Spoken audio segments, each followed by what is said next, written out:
अमूमी तौर पे जब निकाह होता है तो खातून ने घर छोड़ के शौहर के घर में आना होता है। एक तहजीब उस घर की थी, एक इस नए घर की है। उसमें थोड़ा सा तफावत जरूर होगा, खानदानों के फर्क से थोड़ा सा फर्क ये होता है। तो खातून या तो उस सांचे में खुद को ढाल ले या फिर वो खानदान खातून के मिजाज के मुताबिक ढल जाए, दोनों में से एक होगा, तब मुवाफकत पैदा होगी।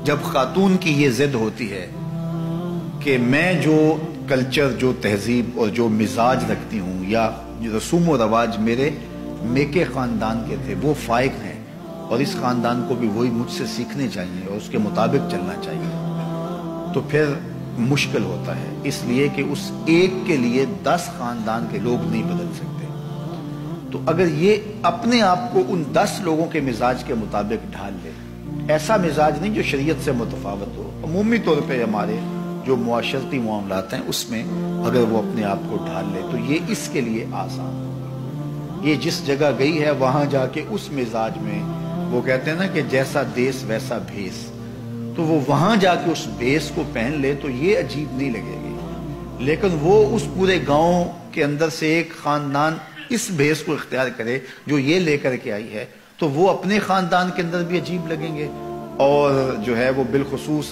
कहेंगे कि बस ये तो इस खातून ने इनको अपने नरगे में ले लिया। तो जो शरीयत बैज़ा का मिजाज है उसमें अच्छी चीज़ें इस खानदान में आहिस्ता आहिस्ता मुंतकिल कर दी जाए, ये तो एक खैर की बात है। लेकिन अमूमी रवैये जो रिवाज की हद तक हैं और शरीयत से मुतसादम नहीं है, वो खातून को ही बदलना होगा।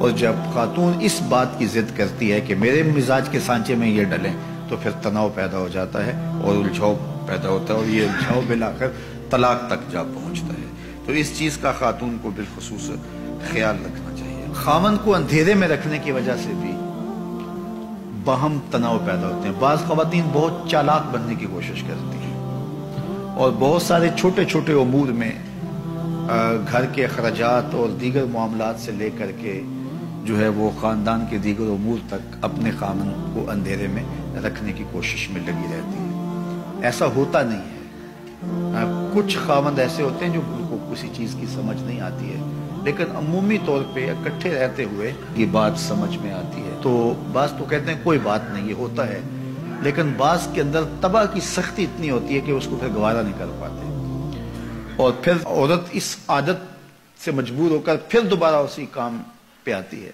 और फिर आहिस्ता आहिस्ता ये इख्तलाफ बढ़ जाते हैं और किसी दिन तलाक तक भी नौबत पहुंच जाती है। इसलिए औरत को कोई जरूरत नहीं है कि अपने शौहर को अंधेरे में रखे। शौहर उसको जितनी इजाजत देता है, जितना आगे बढ़ने की अखराजात के हवाले से, रिश्तेदारों के साथ मुआमलत के हवाले से और दीगर जो है वो मुआशरती ताल्लुकात के हवाले से बीवी को उतना ही आगे बढ़ना चाहिए और शौहर की मर्जी, मुशावरत और रिजा के मुताबिक होना चाहिए। तो उससे इंशाल्लाह एक खूबसूरत इज़्दवाजी जिंदगी जन्म लेती है। लेकिन अगर खातून कहे कि बस नहीं है, मैं खुद अपनी मर्जी की मालिका हूँ और शौहर को मैं पता भी नहीं चलने दूंगी अंधेरे में, तो एक दिन जब उसकी खबर उसको होती है तो फिर एकदम उसका गुस्सा औद कर आता है, जिसके नतीजे के अंदर तलखी पैदा होती है। तो खातून को ये कभी नहीं करना चाहिए, शौहर को कभी भी अंधेरे में नहीं रखना चाहिए। उसकी जिंदगी खुली किताब की तरह उसके शौहर के सामने होनी चाहिए। हत्ता कि उसने अपने माँ बाप को भी मिलने के लिए जाना है तो उसको चोरी नहीं जाना चाहिए,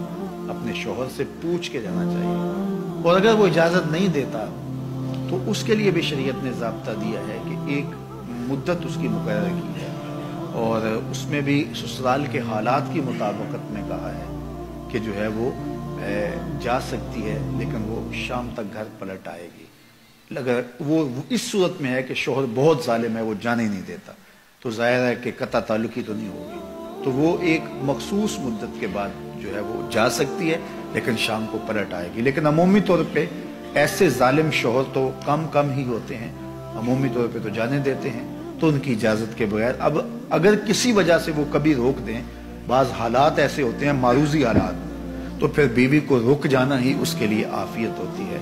आजकल तो दीगर ज़राए से हाल हवाल जो है वो मेके के मालूम होते रहते हैं, तो इसलिए ये कहना कि बस तुम मुझे रोक नहीं सकते हो तो मैं जाऊंगी, तो ये चिढ़ और जिद पैदा होती है इससे, और जिससे जो है वो दूरी पैदा